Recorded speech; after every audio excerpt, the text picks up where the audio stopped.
So has it been what, 3 days? Well, it's Friday. That was Sunday, so we could do the math. It's been Oh gosh, so, week it went by has been fast.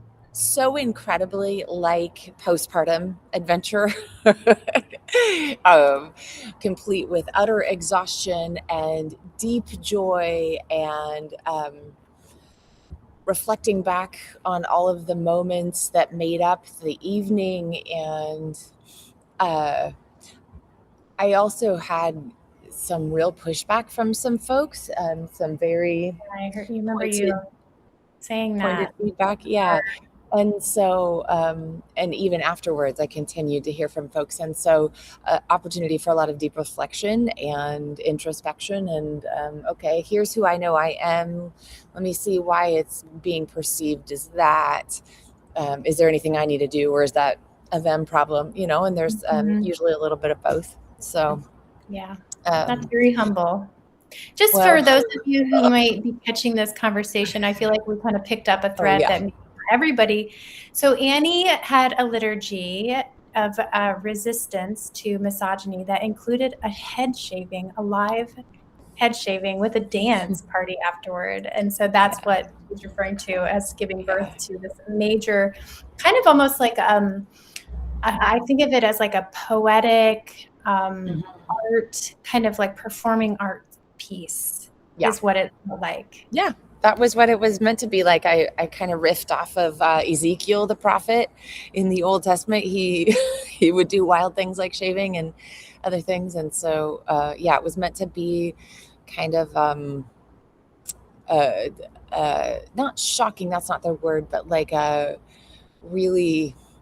Uh, I'm also in postpartum. Like, where are the words? But anyway, like something that people I always would have that. sit with, that would be striking, that would be memorable, and also perhaps incite conversation and curiosity around what could I do. Head shaving isn't for everyone, so what are ways that I could engage in this conversation in a striking way. So Yes. yeah, Do you feel different? I do. I mean, I know, because sometimes when you get your hair just cut, you Mhm. feel lighter or whatever, but like, has it changed anything about your kind of way you show up in the world? I actually feel feistier. Um, I love that the wild woman part of me is a little bit more visible on the surface.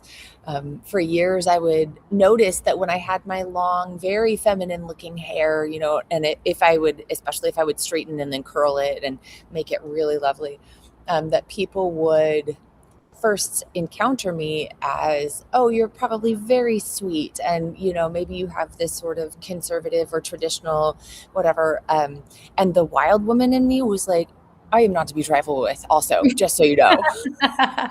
But so now she's more visible, and it's really fun.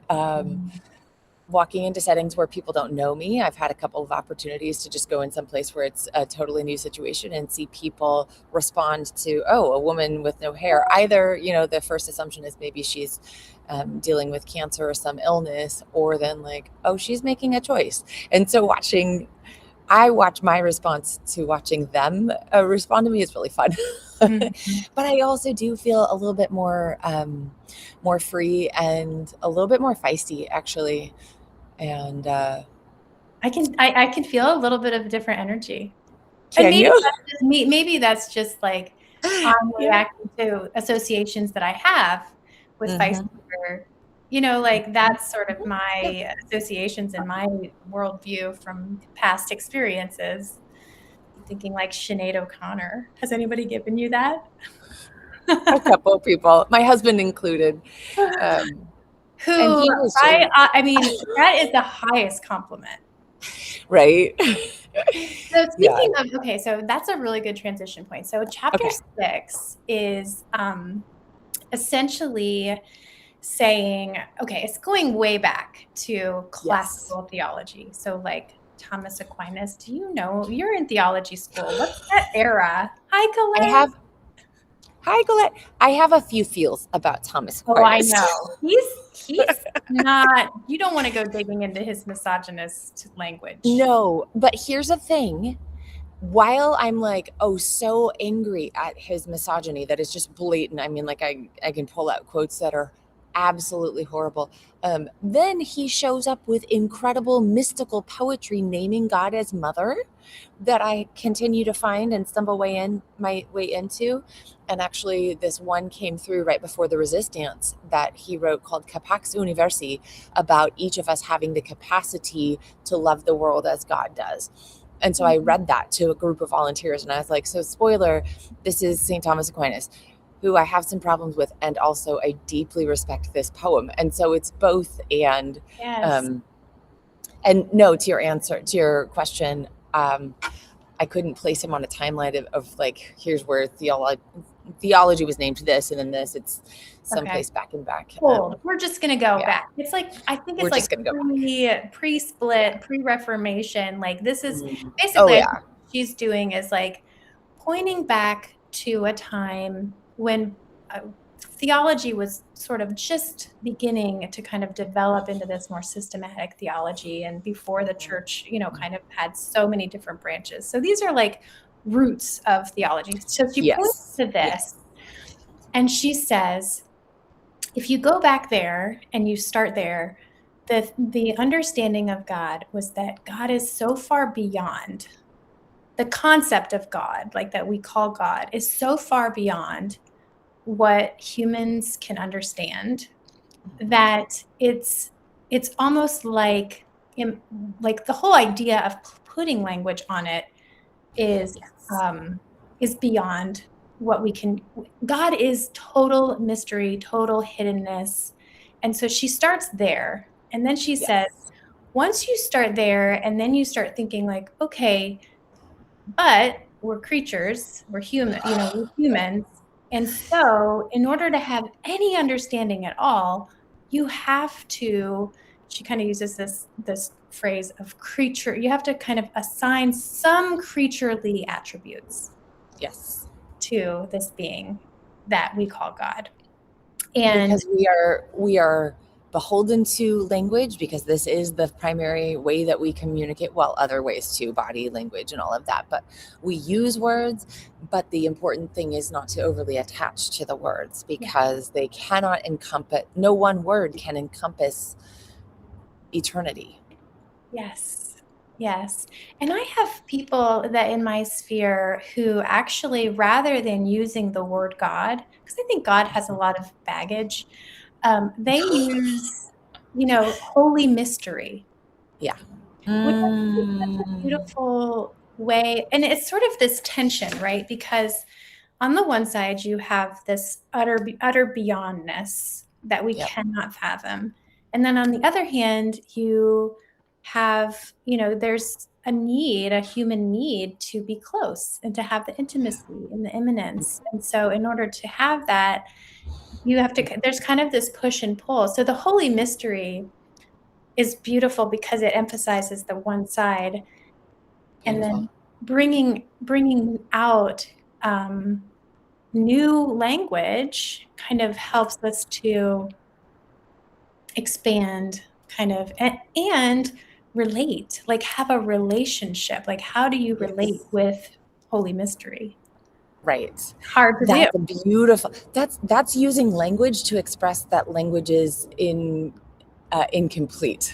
Calling God the holy mystery, or I've heard people say the ultimate reality or the numinous, you know, many different kind of attempts at putting language to that which cannot be encapsulated by words. Yeah.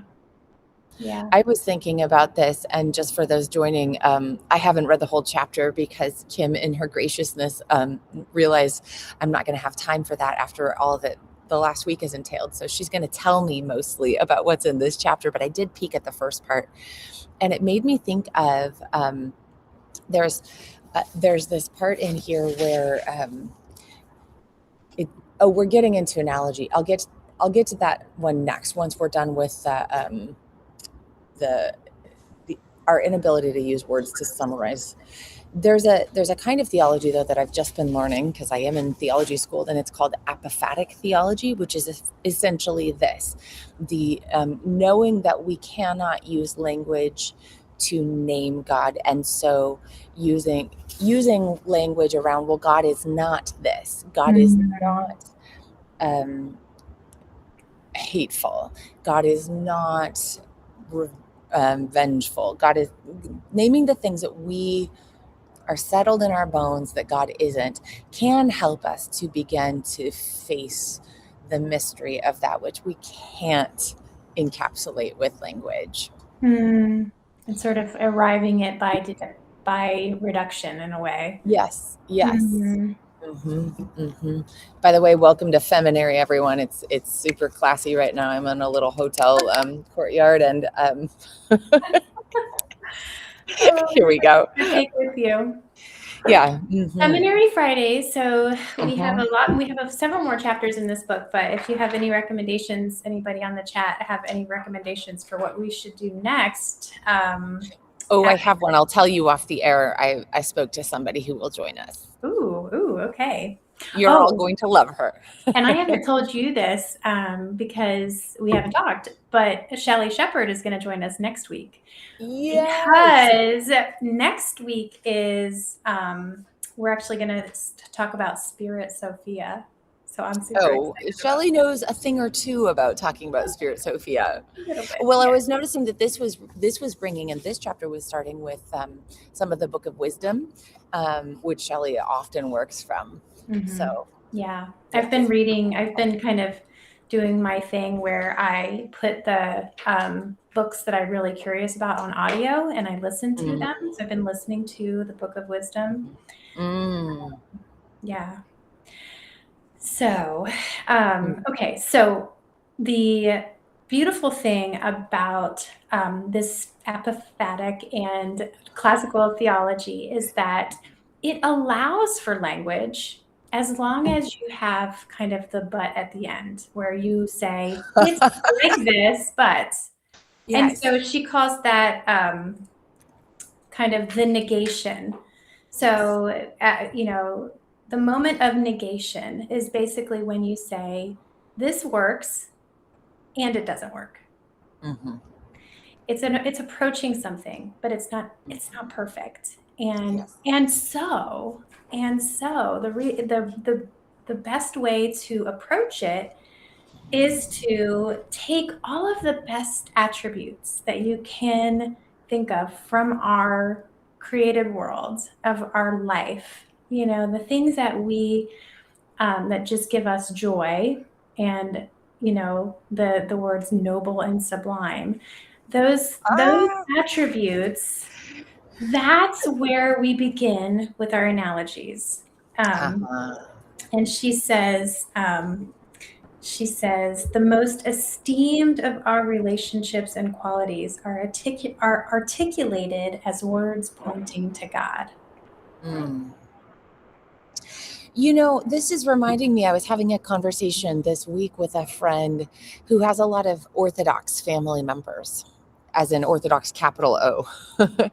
And we were talking about the difference between icons and idols. And I think we're getting down to what constitutes the difference here, because an icon is an attempt to represent some facet of God or the stories of God, but it never takes itself so seriously as to identify itself as God, right? And the Orthodox faith seems to have a long tradition of helping us to come around this, that idolatry is really where we make the heretical jump to say this thing is, I have summarized God here. Yes. But instead the icons helping point the mind and heart and all to the reality we can't actually fully express, but we're going to try. And like you and I both love metaphor, and yet we know that all metaphor breaks down when we're trying to use it to express something about God. Every metaphor finally falls away in the light of, the one who dwells in inexpressible light. But these things are helpful and they're useful and they are aids and angels on our path. And so, well, and she says, so yes, this idea, so the idols, the comparison of icon and idol. So idols don't have the moment of negation, and I mean, that's Dr. Johnson's language for saying, and it doesn't have that but at the end of it to say, actually, it's not like this at all, really. Right.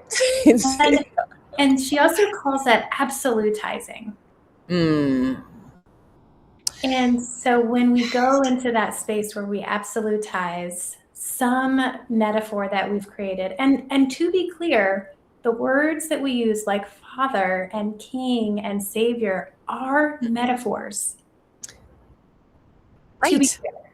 To be clear, God is not actually my father because Jim Ponder is actually my father. And so, like, if we really want to be explicit, hold on. Yeah. Right. Yeah. So that leads us to the final section, which is titled Many Names. And I was telling you, I love this section because she gives a lot of examples of of just the abundance of names, of ways that we can name with, as long as we have that like moment of negation. But there's this like multifacetedness of like, okay, let's look at it from all of these different angles. And then you might be able to approach it somewhat. Yes.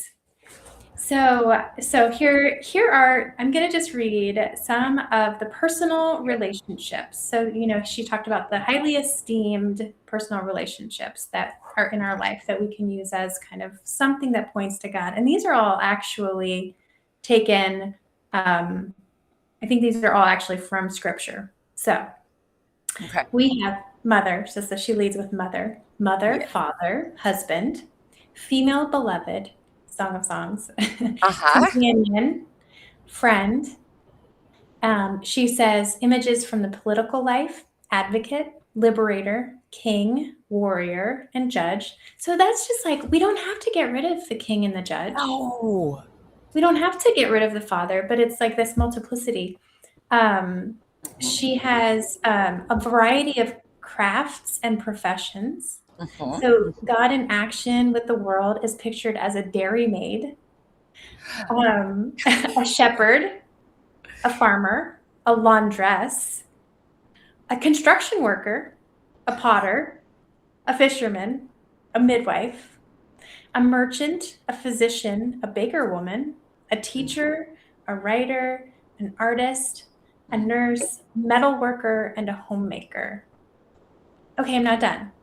You're not done because there are so many more. Okay, so we also have the animal kingdom, which is God as roaring lion, hovering mother bird, angry mother bear, protective mother hen, and cosmic realities such as light, cloud, rock, fire, refreshing water, and life itself. And I will add, she did not include wind, which she's obviously not a charismatic.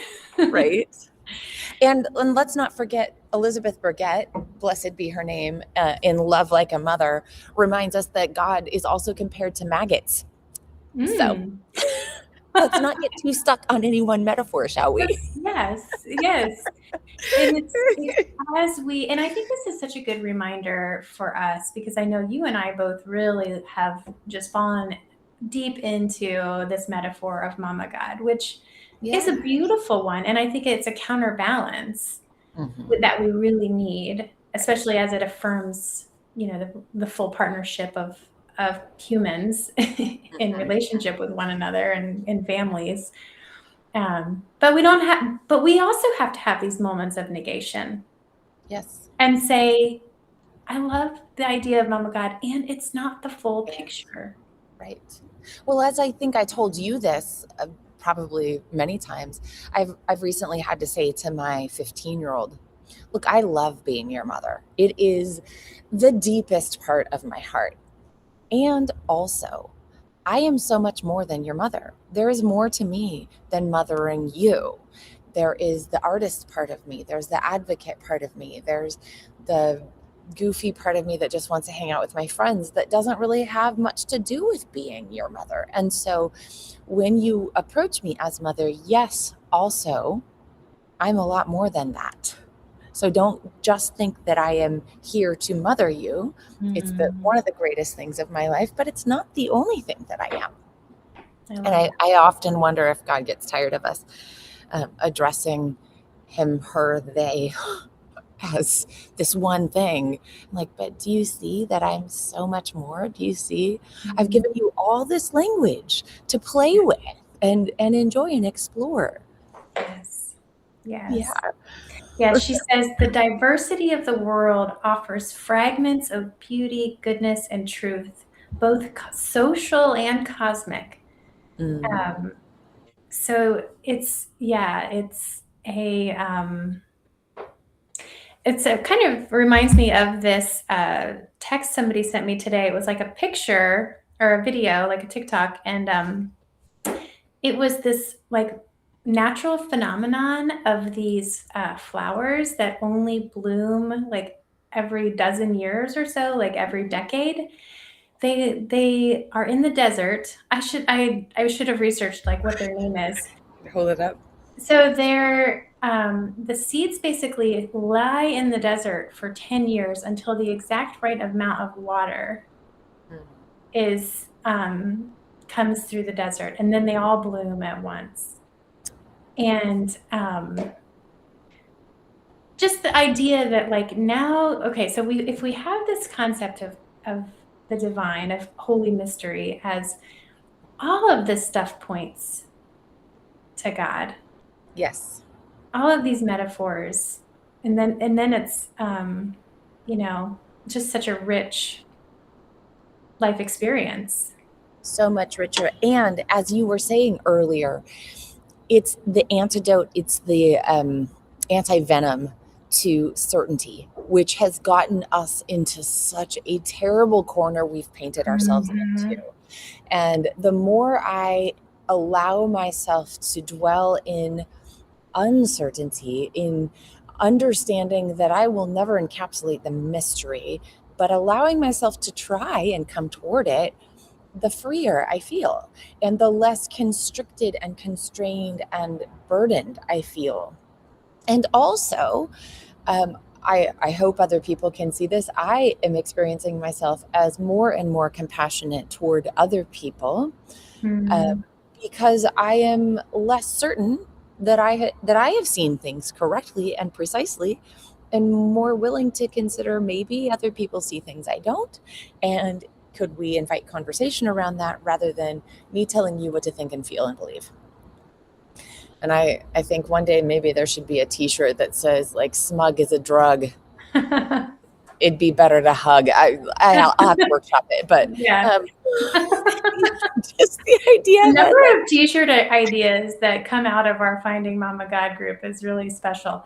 I'm trying to we remember need what to. was the one that Heidi was wearing or had made. Oh, she made one, and then I did too. Mary Magdalene was not a prostitute. Yes. Yes. I have that one. I actually brought it with me to go on my collegium here in college or university to share with my peers. You're gonna get all the looks. I, wait, you don't have any hair, and now This Mary woman. Magdalene. So have you because I know part of the hope of shaving your head was that you would have these conversations. Like, Yes. have you had people? No, because so far everyone I've come into contact with either was aware of the whole project and knew what it was going to be about, or like there's like I'm in a hotel and these people are Yeah, they don't know who I am, and so yeah. They wouldn't ask you like, they wouldn't why be did like, you why'd you shave your right? head? I have the answer. No. Yeah, yeah, yeah. Well, So that's really I love the freedom that we're being given, the permission that we are finding. Hi, Becca Stewart, we love you. Um, to explore the scriptural metaphors for God and also others, because it is not a definitive list. Scripture never says, and now we've said all the things, and therefore go and mm, memorize and just emulate it. It is the spirit that comes in and through us, and so we find permission, invitation to keep going and keep exploring the metaphors. So I was wondering if we could do this to folks who are listening right now live, and if you have free hands and you're able, I would love to hear in the chat, what are some metaphors for God that you enjoy working with? Like, Mhm. give me one, two, three, four of your very favorite. What do you like to think? How do you like to experience God in your mind? Is God a tree? Is God the yeast in the dough? Mhm. What, you know? And while you're thinking about that, I'm going to read this poem that I just happened to flip open to. I love Mhm. this book. This is The Mhm. Gift by Hafiz or Hafez. I still can't get anyone to tell me what's the proper pronunciation. And so right before we jumped on, I was just like, I wonder if you have something, flipped open the book, which is not always a recommended practice, but it sometimes does offer me gems. And here is this poet Mhm. telling us about God in millet fields. So this is called Reaching Toward the Millet Fields. It was beautiful. It was so beautiful one night. We all began expecting to hear God speak in the waves reaching toward the millet fields, from the mouths of the hanging sky ornaments crooning in light's intimate codes, from the glances of plants and children playing with effulgent love. Existence was so beautiful one night. We all began to expect our beloved would speak. At the height of our winged senses that were stunned trying to comprehend the divine through the tiny organic filters that were stunned in glimpsing the reality of the thousand miraculous components of each moment and step. Mhm. But we can't. We can't yet hear God whistling inside, so we weep. We will all weep in some way until we do. Mhm. Wow. So good. And our friends are jumping in here. Colette, the ground of being. Oh, I bet I just have a suspicion. Have you discovered the Aramaic words of Jesus in the Lord's Prayer? Because I found those words in there. Mhm. The earth and creation, Joshua. You know what's so funny is I was just telling someone, maybe it was you, Kim, that when I was growing up in evangelical fundamental Christianity, they were fond of saying, the Bible is God's book, but nature is his second book. Mhm. And recently I've been like,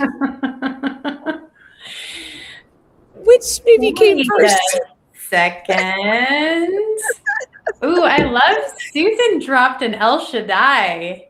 Oh, The, there it the many is. breasted one. Yes. Yes, you live by Mount Hood, being reminded that she is always there, even on days you can't see her due to the clouds. Hmm. Yeah. Yeah. What about you, Kim? What are you working with as far as your favorite God metaphor right now? Well, I'm so glad you asked. Mm. Because bringing it back to so with this book, she's laying the foundation for women being an image bearer. Yes. And not just that like we somehow in an abstract way have the essence of the divine in us, but like we as women are symbols and metaphors that point to God. Yes. So she We said, are icons. we are icons. So and I love her language here. She says, made in the image of and likeness of God, women participate in the fire of divine being and signify the excellence of the Creator in a creaturely way. Mm. So are you looking at the fire right there? Is that what's got you? Well, I think yeah, I mean, I think it's just like you were saying, all the facets of who we are as women, right? Like you had a whole list of, you're a mother, but you're also an advocate and you are an artist and you're a fun person who likes to laugh and hang out. So like we as women in all of our facets in our creativity, in our energy, in our laughter, in our communion with one Yes. another, in our sisterhood, um, all of that is a reflection. Like any relationship or social kind of dynamic that you esteem? And the first thing that came to mind when she said that was, how I'm very interested in the idea of like the partnership, especially the intimate, contractual, like lifelong partnership that two people experience together through life. Like totally invested and committed, adoring one another, like give self-sacrifice, giving of oneself for the delight and well-being of the other. Like that essence of partnership, that is what God is like in amongst themselves. Yes. Yes. Yes. A triune partnership. There was something in here that I couldn't even connect to about the triple numberness of God. I was like, that is so deep. I need to sit with that. But simply the connection and intertwined nature of God's self being a something that we can reflect here in domestic partnership, in creative partnership, in however we sync up to work and collaborate with one another. That is a metaphor for the essence of God, of the divine. That's amazing. Yes. And I think my next project, so I love this Finding Mama God, and right now my main Substack project is called the Divine Feminine Planner. So it's like Yes. kind of helping people to take baby steps through, like, I'm coming out of a male-dominated religion and I would like to embrace divine feminine spirituality, but I'm still kind of not sure how. And it's sort of a practical guide to give people some ideas of how to, ease into it a little bit. So that's kind of my 2026 project. But like, really, I think ultimately the partnership metaphor is where the part really is. And I kind of started to develop a whole thing of partnership spirituality. So that I feel like is something that I would love to dive into more. And it's really defined, like it really has shaped the way I think about how I do life. Like, I don't want to do life. I don't want to have any projects by myself anymore. And that's why I'm so happy that we have Click, because we can do these projects together. Yes. And it really does feel like that level of partnership. We're embodying that. It does feel like the collaborative nature of the divine. And this brings in the another point that I think is so helpful for folks, and probably nobody on here is wondering about this because you've probably all been here before, but a question that comes to me a lot is like, well, yeah, God is not really our father. Now you want to say she's our mother. Like, can't we get beyond that to like where God is essence and spirit and all of that? And I always say, oh, yes, I do think that is ultimately where our awareness is going, where God is so integrated and neither he nor she, but all together. But of course, as we know right now, we have to bring the teeter-totter to balance before we can begin to really dance and play and move. Yeah. And so, yes, partnership is the telos, if you will, if you like that theological term. It's where we're going. So it's coming from my studies. It means it's the place we're going. It's the destination, the end. So Christotelic theology is theology whose ultimate goal is a fullness, a culmination in Christ, in who Christ is. And so the telos is the point where we're going. Okay. But that is not to say that we should rush there, because now, as we are learning, as Megan Watterson says, our ideas of the divine affect the status of women and girls the world over. So we must emphasize the feminine aspects and nature and characteristics. Susan, I'm right there with you. El Shaddai is maybe my favorite one. It has been since I found out what it really means. The multi-breasted one. For anybody not familiar with that, it's a Hebrew term that usually gets translated into our English Bibles as the Lord Almighty, but it's a pictorial phrase that means the mountainous multi-breasted one. So I camp out there a lot right now because I need to rebalance and uphold my understanding of God's feminine nature, even as I'm like, and we're going even further beyond to where there aren't words anyway. Yeah. Well, and I think there's like a fluidity to it. Like, you know, there are different spaces where I feel like we can explore like some of those.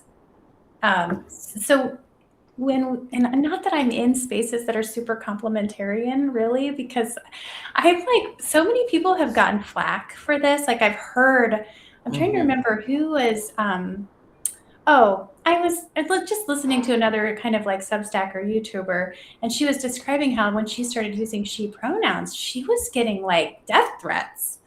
And I personally have not experienced that much backlash at all. And I don't know if I'm just, you know, not in those circles or I'm just anonymous. Like no one really cares.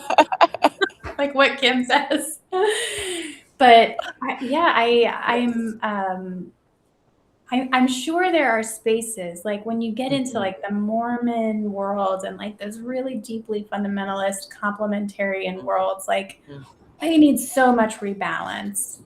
And then I think there are other spaces. Like I'm also really involved with this group in my hometown called the Spirituality Network, and they get it. They get it. And so that's where like exploring this concept of like the spirituality of partnership and stepping into that. Like, so for those people who kind of like moved along and have been rebalanced a little bit. Yes. Yeah. It's no problem. They don't, like Susan's saying, they don't object to mother. They wouldn't balk at the she pronouns or any of the imagery that we need to use. But it's interesting, to wonder at what point is somebody done learning and growing and like, nope, I've got God understood and this is God and I can explain God to you. And then at what point do they go, oh wait, maybe is there more? Have I not understood it all? Yeah. I think I know we've heard a lot of stories of women through our Finding Mama God group. Some are on today that talk about like going through the hardest parts of life. And your simplistic absolutist ideas of God just do not hold up. You don't want to run to the Father necessarily when you're having, menstrual crises or, like, so yeah, there are, I think, many, many pathways, but hardship is one that breaks you open for sure. Yes. I would say the pathway that started this journey for me, there was a question I asked God in my late 20s, I think, which was like, do I think anything about you that's not true? Do I believe anything that's wrong? And you could almost hear God giggle in the background, like, ooh, there she goes. and then the first wrestling match that was presented to me after that question was, why is there suffering? And I went down like into the depths of all of the suffering that I have seen and learned about and felt myself. And that cracked me open. And I wouldn't say, oh, yay, if you're in a moment where you're looking at theodicy, I think is the fancy term, like why is there evil in the world and why do children suffer, right? That's a hard place to be. And if you're there, my friend, we send you so much love. Keep going. But looking through the lens of deep grief and lament does present you with an opportunity to let go of the certainty and ask more open-ended, open-handed questions, and then find such loving arms enveloping you. She says, suffering adds a sharper edge to this doctrine of divine hiddenness. Only lament and the courage of hope against hope enable the community to continue walking by divine light, inextricably darkened by the power of evil. Yeah. So God bless any of us in the season of lament and grief. Yeah. And may we all feel so gently, firmly accompanied. Well, and it's through that season of darkness that, yeah, we get cracked open and we begin to, if anybody, is going through that season where they're just questioning everything, just know that there's so much good on the other side of that. Yes. Right. If I could go back to myself in my late 20s, I would just take her little face in my hands and say, darling, this is going to really hurt. Mm, And you're not going to do this alone, and you're going to mine so many treasures along this path. So keep going, press in, don't try and stuff it down, don't try and stop the grief, let it flow through you. You're gonna like who this turns you into. mm, yeah. Well, friend, I'm excited to connect next week. Yes. Friday Feminary. We're gonna get it. We're gonna dig more into Chapter 7, Spirit Sophia. Girl, I love me With Shelly. Spirit And is Sophia. that at 10 Pacific, 1 Eastern? Is that the time that we've That works set? for me. That works for It me. does for me. I actually am. There's a class at my resident or my collegium that is not a class that I've taken, so I can easily skip out there and join you all for Chapter 7, Spirit Sophia. Ooh, that's going to be good. I'm excited. And if anybody else is watching and thinking, "Oh, I could do Friday Feminary," get a hold of us. I mean, Because we've had more people join this time, so let's consider maybe this is a good time for people. okay, all right, we'll think about it. Well, think about it. Also, hi to Joshua Eaton. I thought that was maybe Colette's husband. I was like, how many Eatons are there on this call? But Yay! so So glad to glad have to you have, here. yes, and And yeah, give us any feedback if you have any thoughts. We're very curious how men perceive this whole concept of the feminine yes, aspects of God. The people I talk to, I mean, I have several male friends who are open to it, but I'm always curious how men are engaging with this stuff. yeah. How does that land with you? How's that feel Yeah, in your body to hear about she who is? yeah, Yeah, we'd love to hear it. yeah, for sure. All right, thanks for joining, and we'll see you guys next Thank week, you. hopefully. Have a beautiful weekend, everyone. Bye. Bye.